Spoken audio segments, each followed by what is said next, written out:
कि audio IC यानी इसका जो एम्पलीफायर सेक्शन है वो किस तरीके से काम करता है। तो सबसे पहले अगर आप लोग देख सकते हो तो मेन बोर्ड में अगर मैं दिखा सकूं तो ये वाली आईसी है, ठीक है जी, यही वाली आईसी हमारी ऑडियो की एम्पलीफायर के लिए, ठीक है, ये वाली आईसी यूज़ हो रही। इसकी असल पहचान ये है, मैंने अभी भी आप लोगों को बताया कि इसमें ये दो कॉइल यूज़ होते, ठीक है जी, ये वाले यूज़ होंगे, लाजमी आप लोग देखोगे इसको।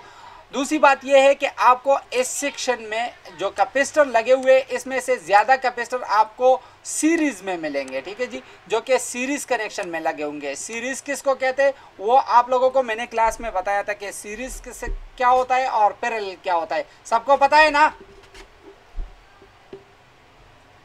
जी सर। ओके जी सर, ओके जी। अच्छा, तो अभी अगर हमने इस आईसी पर काम करना है तो सबसे पहले हमें ये जानना होगा कि ये आईसी किस तरीके से काम करती है। तो आईसी किस तरीके से काम करती है इसके लिए हम आएंगे यहाँ पर, ये इसका लेआउट है, तो इसकी लेआउट में से ये कॉपी करेंगे हम, इस आईसी का लोकेशन नंबर कॉपी करेंगे, ठीक है जी, और फिर इसके स्कीमेटिक में आके इसको पेस्ट कर देंगे तो ये आ जाएगी हमारे पास यही आईसी। ये आप लोग देख सकते हो, ये हमारी जो साउंड की एम्पलीफायर आईसी है यही है।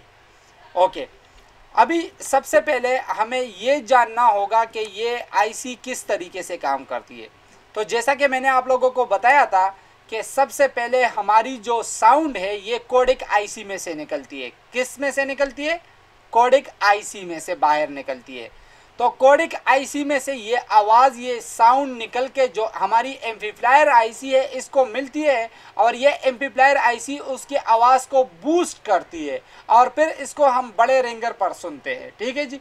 तो सबसे पहले हमारी जो यही आईसी है इसका जो मेन दो लाइनें हैं जो कि कोडेक से आ रही है, तो सबसे पहले हमें ये दोनों लाइनें जाननी होगी, ठीक है जी। जो यहाँ पर आप लोग देख सकते हैं, एक ऑडियो LOLP यानी एक पॉजिटिव की लाइन होगी जिसके बीच में लगा होगा एक कैपेसिटर। चलो हम स्कीमेटिक से ही इसको देख लेते हैं। ये अगर आप लोग देख सकते हो तो ये ऑडियो LOLP यही वाली लाइन है, इसके बीच में लगा हुआ है एक कैपेसिटर, फिर एक रेजिस्टर, फिर दोनों के बीच में यानी जो नेगेटिव और पॉजिटिव पॉइंट है इन दोनों के बीच में एक कैपेसिटर लगा हुआ है, और फिर यही लाइन हमारी जा रही है इस आईसी के A1 नंबर बॉल और A2 नंबर बॉल पर अंदर जा रही है इस आईसी में, ठीक। तो अगर हम ये देखना चाहते हैं कि ये कहाँ से आ रही है तो हम इस पर डबल क्लिक करेंगे। जब डबल क्लिक करेंगे तो ये तो एक अपना वाला है इसका, और अगर हम इसको यहाँ पर देख ले तो ये हमारी जो पावर आईसी है इसमें इसकी कोडेक आईसी है जो कि यहाँ पर है, ठीक है जी, U201D, ठीक है जी। तो ये इसी में से आ रही है। मिस प्रिंटिंग की वजह से यहाँ पर नाम नहीं लिखा हुआ है, लेकिन ये हमारी मेन पावर आईसी है, और हमारी पावर आईसी में से जो कोडेक वाला सेक्शन है ये इसका कोडेक वाला सेक्शन है। तो इसी कोडेक सेक्शन में से जो हमारी साउंड है वो इन दो लाइनों में से बाहर की तरफ निकलती है, ठीक है जी। जब ये दो लाइनों में से आवाज़ बाहर की तरफ निकले तो सबसे पहले ये आपको इन दो कैपेसिटरों पर मिलेगी, ये, ठीक है जी। यहाँ पर अभी आप लोगों को बताता चलूँ, अगर आप लोग देखना चाहते हो कि हमारी आपके पास कोई फ़ोन आ जाए और उसमें साउंड नहीं बज रहा है, मतलब रिंगर काम नहीं कर रहा है, तो आप लोग कैसे कंफर्म करोगे कि ये वाला जो चीज़ है ये हमारी एम्पलीफायर आईसी ख़राब है या कोडेक आईसी ख़राब है, या ये वाली आईसी ख़राब है या उस पावर में जो कोडेक आईसी है वो ख़राब है। तो इसको टेस्ट करने के लिए बहुत आसान और सिंपल तरीका है। आप लोग एक हैंड्स फ्री लोगे, उसके तार को काटोगे, वो जो एक कान है उसको, जो कान वाला स्पीकर होता है उसको अपने पास रखोगे, उसमें दो वायर होते हैं, एक वायर को ग्राउंड के साथ कनेक्ट करोगे और एक वायर को इस कैपेसिटर के साथ कनेक्ट करोगे, और कोई गाना वगैरह प्ले करोगे। अगर गाना बज रहा है मतलब आपको साउंड सुनाई दे रही है तो मतलब ये है कि ये वाला लाइन ओके है सॉरी, ये वाला लाइन ओके है, यानी आपकी कोडेक आईसी काम कर रही है। फिर इस लाइन को चेक करना है, अगर ये वाला लाइन भी काम कर रहा है तो आपकी कोडेक आईसी 110% ओके है, ठीक है जी। तो 110% आपकी आईसी ओके है, ठीक। और फिर आपको डाउट करना है इस आईसी पर, ठीक, समझ में आ रहा है? जी सर। बिल्कुल पूछ इंशाल्लाह। ओके जी। तो अगर आप लोग इस कैपेसिटर को देखना चाहते हो कि कहाँ पर है, तो इसको कॉपी कीजिए, यहाँ पर लेआउट में आ जाइए, यहाँ पर इसको पेस्ट कीजिए और इसको देख लीजिए। ये कैपेसिटर है जो ऊपर लगा हुआ है। अगर आप मेन बोर्ड में देखना चाहते हो तो ये वाली कैपेसिटर है, ये आप लोग देख सकते हो, ये इस साइड से आ रही है, ये दोनों। तो ये दोनों कैपेसिटर में से आप लोगों ने इन दोनों कैपेसिटर पर एक ग्राउंड के साथ, एक इसके साथ कनेक्ट करके चेक करना है, फिर दूसरे को ग्राउंड के साथ इसके साथ कनेक्ट करके चेक करना है। अगर यहाँ पर गाना बज रहा है तो 110% आपकी जो कोडेक आईसी है वो बिल्कुल ओके है। अच्छा, अभी आगे बढ़ते हैं और आगे देखते हैं कि आगे ये किस तरीके से काम करेगा। तो अगर आप लोग देख सकते हो, यहाँ पर मैं आ जाता हूँ। इस लाइन में एक कैपेसिटर, एक रेजिस्टर, फिर इन दोनों के बीच में एक कैपेसिटर और फिर ये लाइन इस आईसी में जा रही है। तो सबसे पहले मैं ये दोनों लाइनें ड्रॉ करता हूँ। तो यहाँ पर एक लाइन शुरू हो गई जो कि पॉजिटिव की लाइन है, इस कैपेसिटर में से निकलते हुए एक रेजिस्टर में से, और फिर रेजिस्टर के बाद ये वाला दूसरा लाइन भी मैं शुरू कर लेता हूँ। इन दोनों के बीच में जो है ना कुछ रेजिस्टर कैपेसिटर लगे हुए हैं, और फिर इसके बाद इन दोनों लाइनों के बीच में एक कैपेसिटर आपको सीरीज में मिलेगा। ठीक, ओके। अभी आगे ये वाली लाइन जो है ये हमारी दोनों लाइनें इसी आईसी में जा रही है। ठीक है जी, इसी आईसी में जा रही है। तो जो एक पॉजिटिव की लाइन है ये A1 पर जा रहा है, और जो नेगेटिव की हमारी लाइन है ये A2 है, A2 नंबर बॉल पर जा रही है। अगर हम यहाँ पर देख ले तो यहाँ पर आप लोग देख सकते हो A1 और A2 पर जा रही है। क्लियर? इतना कुछ तो सबको समझ में आ गया? जवाब? अच्छा जी, ओके। इसके बाद हम देखेंगे कि और कौन सी लाइन है। तो अगर आप लोग, तो यहाँ पर एक और सप्लाई है जो कि अगर हम यहाँ पर देखें तो यहाँ पर एक वीबेट की सप्लाई भी इसको मिल रही है, या वीपीएच सप्लाई होगी या वीबेट सप्लाई होगी। ठीक है जी, जो कि आपको आपकी इस आईसी को मिलना ज़रूरी है। अगर आपका फोन साउंड यहाँ पर बज रहा है और आपकी एम्पलीफायर आईसी से आगे नहीं बज रहा है, तो सबसे पहले आपको ये वोल्टेज चेक करना है कि इस आईसी को वीपीएच वोल्टेज या वीबेट वोल्टेज जो है ये मिल रहा है कि नहीं। अगर ये वाला वोल्टेज नहीं मिल रहा है तो 110% आपका जो साउंड है वो काम नहीं करेगा। दूसरी बात यह है कि इसमें से, इस लाइन में से बहुत जगह पे मैंने देखा हुआ है कि ये वाली कैपेसिटर जो है ये शार्ट हो जाती है। इसकी वजह से अक्सर आपका फ़ोन भी डेड रहता है। तो अगर आपके पास फ़ोन शार्टिंग कंडीशन में आ जाए तो एक मरतबा ये वाले कैपेसिटर जो है और ये वाला डायोड इसको भी चेक कर लिया करें। ठीक है जी। तो ये वाली जो वीबेट सप्लाई या फिर वीपीएच सप्लाई है ये हमारी A3 नंबर और B3 नंबर की बॉल पर अंदर आ रही है। तो यहाँ से ये वाली सप्लाई अंदर जा रही है A3 नंबर और B3 नंबर की बॉल पर, और इसके बीच में लगा हुआ है, क्या लगा हुआ है यहाँ पर आप लोग देख सकते हो। इसके बीच में लगा हुआ है एक TVS डायोड, उसके बाद एक कैपेसिटर लगा हुआ है, फिर एक और कैपेसिटर लगा हुआ है, और ये सप्लाई फिर जा रही है इसी आईसी के अंदर। यहाँ तक हो गया क्लियर?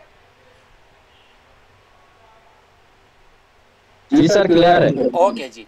इसके बाद आगे हम बढ़ेंगे और हम देखेंगे कि आगे हमें क्या मिलने वाला है। ठीक है जी।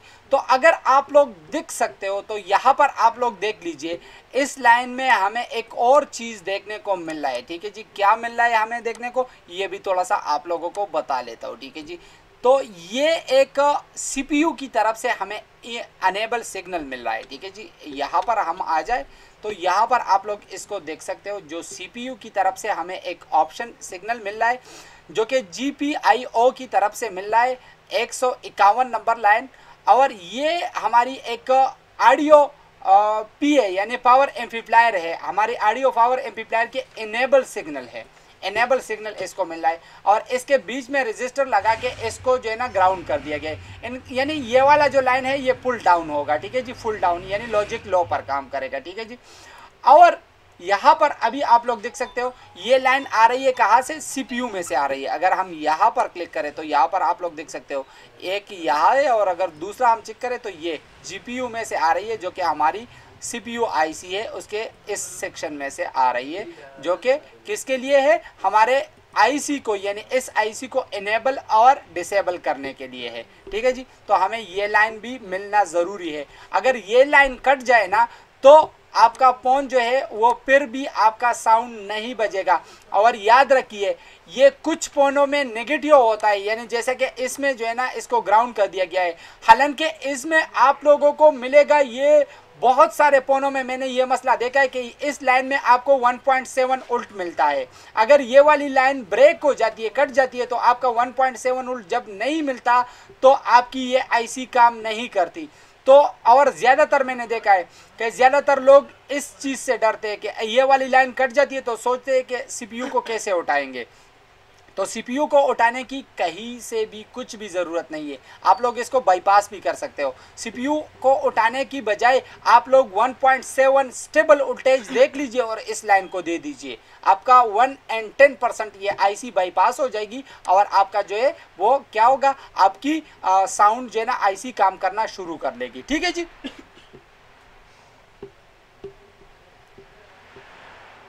जी सर क्लियर है। ओके जी। इसके बाद क्या हमें देखने वाला है, ठीक है जी, हम थोड़ा सा ये देख लेते हैं, जो कि ये दोनों लाइनें हैं जो कि B1 और B2 की लाइन है। इनमें से एक लाइन निकल रही है बाहर की तरफ और इसके बीच में एक कैपेसिटर लग के, ठीक है जी, यही लाइन हमारी D1 नंबर की बॉल पर आ रही है। अगर हम यहाँ पर आ जाए तो यहाँ पर आप लोग देख सकते हो B1 और B2 में से एक लाइन निकल गई जिसके बीच में एक कैपेसिटर यूज हुआ और ये फिर आ गई D1 नंबर की लाइन पर। अच्छा जी, इस कैपेसिटर का काम क्या है? जैसा कि आप लोग देख रहे हो कि ये एक एम्पलीफायर आईसी है, यहाँ पर वोल्टेज को स्विचिंग करके इसको वोल्टेज और इसकी साउंड को की स्विचिंग करके इसको बढ़ा दिया जाता है। तो स्विचिंग के लिए जो है ना यहाँ पर स्विचिंग हो रहा है, तो इसके लिए कैपेसिटर को जैसे बूट कैप को लगाया जाता है, आप लोगों ने देखा है ना बूट कैप को, जो कि स्विचिंग के रास्ते में लगता है, तो बूट कैप को जो है ना स्विचिंग के लिए यूज़ किया जाता है। इसी तरीके से इसका एम्पलीफिकेशन करने के लिए इस कैपेसिटर को यूज़ किया जाता है, जो कि 2 कैपेसिटर है। ज़्यादातर आप लोगों को इसका नाम मिलेंगे फ्लाइंग कैपेसिटर, इसको फ्लाइंग कैपेसिटर भी कहते हैं। ठीक है जी, तो ये सीरीज में ही होते हैं। ठीक, जी सर ओके। ओके जी। इसके बाद हमें क्या और दिखने वाला है ये भी हम थोड़ा सा कंफर्म कर ले। यहाँ तक तो हो गया, इसको मैं थोड़ा सा साइड पे कर लूँ, ये टेंशन पैदा कर रहा है। ओके जी। इसके बाद नेक्स्ट जो है ना हमें 2 और कैपेसिटर मिलने वाला, एक और कैपेसिटर मिलने वाला है जो कि वो भी सेम अप्लाइंग कैपेसिटर है। ये भी जो है ना बूस्टिंग के लिए यूज़ किया जाता है, जो कि C1 नंबर और D1 नंबर के बीच में इसको लगा दिया गया है। ठीक है जी, तो यहाँ पर हम इसको भी देख लेते हैं। इसके बीच में लग गया कैपेसिटर और ये लाइन आ गई हमारी इस लाइन पर, ठीक है, जो कि D2 नंबर की बॉल है, D2 नंबर पर आ गई। सही, ठीक है जी, C1 से लेके और D2 नंबर तक आ गई। ठीक है जी, C1 से लेके D2 नंबर तक आ गई ये वाली। ओके, इसके बाद क्या होगा, इसके बाद हमारी यहाँ से एक कैपेसिटर निकलेगा। ठीक है जी, यहाँ से जो कि D3 नंबर बॉल से निकलेगा और उस कैपेसिटर को बाहर देके इसको ग्राउंड किया हुआ है। ठीक है जी, तो ये कैपेसिटर भी यहाँ पर आप लोगों को देखने को मिल सकता है। इसके बाद ये 2 जो लाइनें बच गई ना, ये 2 लाइनें कहाँ पर जा रही है, तो सबसे पहले हम ये देख लें। तो इसमें से जो B4 नंबर की लाइन है ना, ये इसके बीच में लग गया एक कॉइल, फिर एक कैपेसिटर और फिर ये सीधा जा रही है हमारे स्पीकर के किस चीज़ के लिए,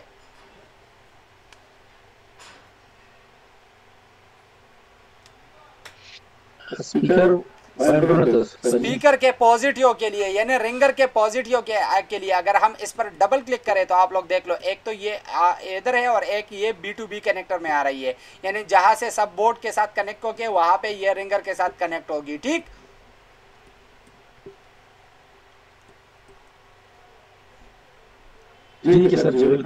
ओके जी। तो इसके बाद जो है ना ये वाली लाइन जो है इसके बीच में लग गया एक कॉइल के बाद लग गया एक कैपेसिटर। ठीक है जी, और कैपेसिटर के बाद ये लाइन जा रही है हमारे स्पीकर की पॉजिटिव की लाइन है।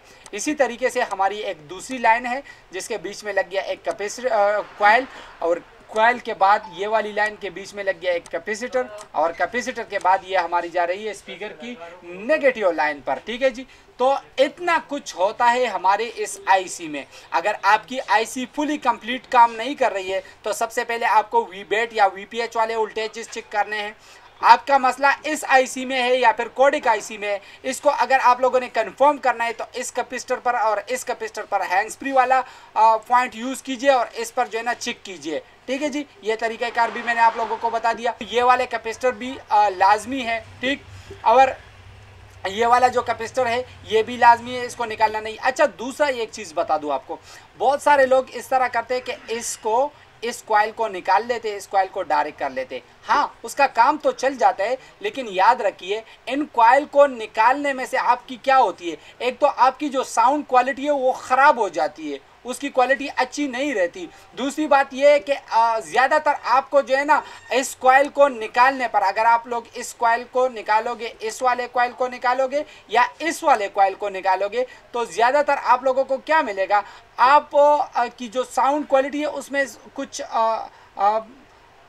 नॉइज़ सी आएंगी, यानी कुछ शोर सा आएगा, उस आवाज़ की क्वालिटी इतनी अच्छी नहीं होगी। इसको इसलिए यहाँ पर लगा दिया जाता है क्योंकि जब यहाँ पर इसका जो एम्प्लीफिकेशन होता है उसके बाद जो हमारी साउंड बाहर की तरफ निकलती है तो कॉइल क्या करती है, कॉइल उसको फिल्टर करती है, फिल्ट्रेशन का काम करके इसको आगे भेज देती है। ठीक, ठीक है। ओके सर, क्लियर है। ओके, तो आई होप ये जो क्लास है ये काफ़ी आप लोगों को पसंद आया होगा।